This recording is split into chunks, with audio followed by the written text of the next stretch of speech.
አንተ ወይም አእምሮህ ሐዘን ይጠቅማል ብለህ ባታምን ኖሮ ለምን ትፈጥረዋለህ? ሐቁ ግን አሉታዊነት አይሰራም ነው። ተፈላጊ ሁኔታን ከመሳብ ይልቅ እንዳይመጣ ያግዳል። የማይፈለገውን ከማስወገድ ይልቅ ባለበት ቦታ ያቆየዋል። ብቸኛ ጠቃሚ ሥራው ኢጎን ማጠናከር ነው። ለዚህም ነው ኢጎ የሚወደው። ከሆነ አይነት አሉታዊነት ጋር ራስህን አንዴ ካዋሃድክ ከሱ መላቀቅ አትፈልግም። በጥልቅ ያልነቃ ደረጃህም አዎንታዊ ለውጥ አትፈልግም። ምክንያቱም የድብርት፣ የቁጣ ወይም ደግሞ የተገፋ ማንነትህን ስለሚፈታተን። ቀጥለህም የሕይወትህን አዎንታዊ ገጽታ ችላ ትላለህ፣ ትክዳለህ ወይም ለማጥፋት በስውር ታደባለህ። ይህ ሁሉም ዘንድ ያለ ሁኔታ ነው። እንደ እብደትም ይቆጠራል። አሉታዊነት ሙሉ በሙሉ ከተፈጥሮ ውጭ ነው። አእምሮ በካይ ነው። ከዚህም በተጨማሪ በተፈጥሮ መበከል ብሎም መውደምና በሰው ልጅ የጋራ አእምሮ ውስጥ በተከማቸው ሰፊ አሉታዊነት መካከል ጥልቅ ትስስር አለ። በዚህ ዓለም ውስጥ ከሰው ልጅ በስተቀር አሉታዊነትን የሚያውቅ ዝርያ የለም። የምታኖረውን መሬት የሚያረክስና የሚመርዝ የሰው ልጅ ብቻ ነው። ያዘነ አበባ ወይም የተጨነቀ የባህር ዛፍ አይተህ ታውቃለህ? የተደበረች ጦጣ፣ በራስ የመተማመን ችግር ያለባት እንቁራሪት፣ መዝናናት የማትችል ድመት ወይም ጥላቻና ቅሬታ የሚሰማው ወፍ አጋጥሞ ያውቃል?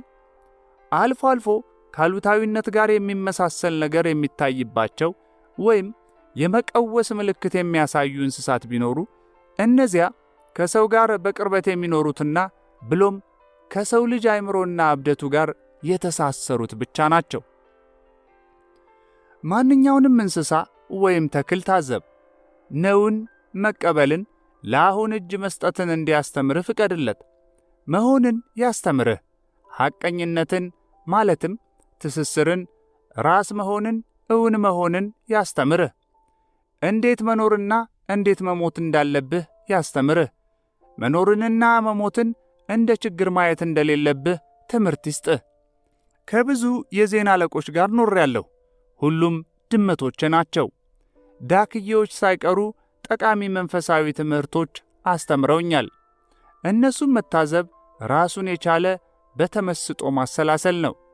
አእምሮ የለሽ ፍጡር ብቻ ሊሆን በሚችለው መንገድ በሰላም ተሞልተው በእርጋታ ከራሳቸው ጋር አሁን ላይ ሙሉ በሙሉ ሆነው በሙሉ ክብርና እንከን የለሽነት እንዴት እንደሚንሳፈፉ ማየት። ይሁን እንጂ አልፎ አልፎ ዳክዬዎች የእርስ በርስ ጥል ውስጥ ይገባሉ። አንዳንዴ ግልጽ ባልሆነ ምክንያት ወይም አንዷ ወደ ሌላኛዋ የግል ቦታ ሰርጋ በመግባቷ ሊሆን ይችላል። ጥሉ የሚቆየው ግን ለተወሰኑ ሰከንዶች ብቻ ነው። ከዚያም ዳክዬዎቹ ይለያያሉ። በተቃራኒ አቅጣጫ ይዋኙና ክንፎቻቸውን ለተወሰነ ጊዜ በኃይል ያራግባሉ። ቀጥለውም ምንም ጥል እንዳልተፈጠረ በሰላም መዋኘታቸውን ይቀጥላሉ። ይህን ለመጀመሪያ ጊዜ ስታዘብ ክንፎቻቸውን በማራገባቸው ያልተጠቀሙበትን ትርፍ ጉልበት አካላቸው ውስጥ በመከማቸት ወደ አሉታዊነት እንዳይለወጥ እያደረጉ እንደሆነ ግልጽ ሆነልኝ። ይህ ተፈጥሯዊ ዕውቀት ነው።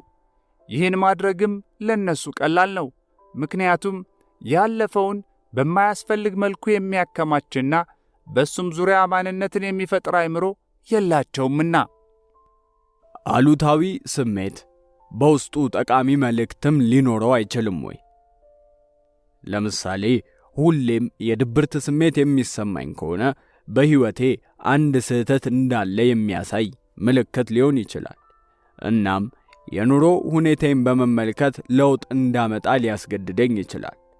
ስለሆነም እንደ አሉታ ብቻ አይቼ ከመርሳት ይልቅ ስሜቱ ምን እያለኝ እንደሆነ ማዳመጥ ይኖርብኛል።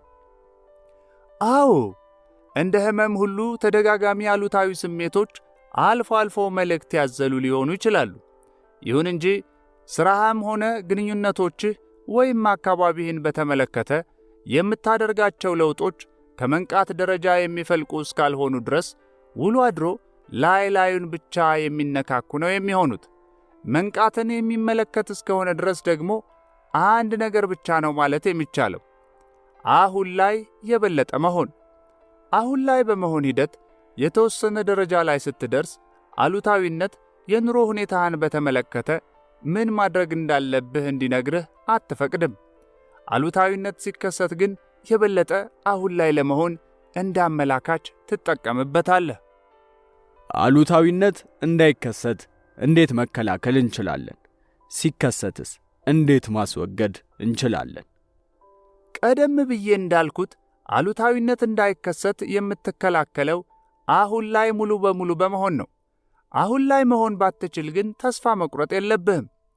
በዚህች ዓለም ላይ የተወሰኑት ብቻ ናቸው በተከታታይ አሁን ላይ መሆን የቻሉት። የተወሰኑት ደግሞ እየተጠጉ ነው። በቅርቡ ብዙ የሚጨመሩ እንደሚኖሩ እምነቴ ነው። የሆነ የአሉታዊነት መንፈስ ከውስጥ ሲመነጭ ከታዘብክ እንደ ውድቀት አትመልከተው። ንቃ፣ ከአእምሮህ ውጣ፣ አሁን ላይ ሁን እንደሚልህ አጋዥ ምልክት እንጂ። ወደ መንፈሳዊ ትምህርቶች የበለጠ እየተሳበ በሄደባቸው የመጨረሻዎቹ ዓመታት ላይ በኦልደስ ሃክስሊ የተደረሰ አይላንድ የሚባል አንድ ልቦለድ መጽሐፍ አለ። መጽሐፉ ከተቀረው ዓለም ተለይታ በምትገኝ ደሴት ላይ የመርከብ መስጠም ስላጋጠመው አንድ ሰው ታሪክ ያወሳል። ደሴቷ የልዩ ስልጣኔ ባለቤት ናት። በውስጧ ግን አንድ ያልተለመደ ነገር ነበረ። ይኸውም ነዋሪዎቿ እንደ ተቀረው የዓለም ሕዝብ እብዶች ሳይሆኑ ጤነኞች መሆናቸው ነው። ሰውየው መጀመሪያ የተገነዘበው ነገር ቢኖር ዛፎቹ ላይ የሰፈሩ በቀለማት ያጌጡ በቀቀኖችን ነው። እነሱም እነዚህን ቃላት ያለማቋረጥ የሚጮኹ ይመስሉ ነበር። ተጠንቀቅ፣ እዚህና ሁን፣ ተጠንቀቅ፣ እዚህና ሁን። የደሴቷ ነዋሪዎች እነዚህን ቃላት ያስተማሯቸው አሁን ላይ መቆየትን በተደጋጋሚ እንዲያስታውሷቸው እንደሆነ ቆይተን ከመጽሐፉ እንረዳለን። ስለዚህ በማንኛውም ጊዜ በውጫዊ ምክንያት ይሁን በሐሳብ ወይም ልብ የምትለው ምክንያት ሳይኖር አሉታዊነት ከውስጥ ሲመነጭ ከተሰማህ እንዲህ እንደሚል ማስጠንቀቂያ ቁጠረው። ተጠንቀቅ፣ እዚህና አሁን ንቃ። ትንሿ የቁጣ ስሜት ሳትቀር ጠቃሚ ናት። እናም ዕውቅና ማግኘትና መታየት አለባት። አለበለዚያ የብዙ ልብ ያልተባሉ ምላሾች ጥርቅም በውስጥ ይከማቻል። ቀደም ብዬ እንዳልኩት ይህ የአሉታዊነት ጉልበት በውስጥህ እንዲኖር እንደማትፈልግና ምንም ጥቅም እንደሌለው ካስተዋልክ ልታስወግደው ትችል ይሆናል። ይህን ስታደርግ ግን ሙሉ በሙሉ መተውክን እርግጠኛ መሆን አለብህ።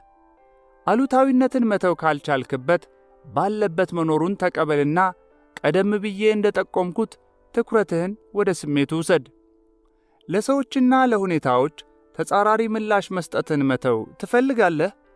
ለምላሹ ሰበብ ለሆነው ነገር ራስህን እንደ መስታወት አድርገህ በማሰብ እንዲጠፋ ማድረግ ትችላለህ። በመስታወት ላይ የሚያርፍ ማንኛውም ምስል መስታወቱን አይጎዳምና መጀመሪያ በጥቃቅን ወይም በማይጠቅሙ ነገሮች ላይ ብትሞክረው ይመረጣል።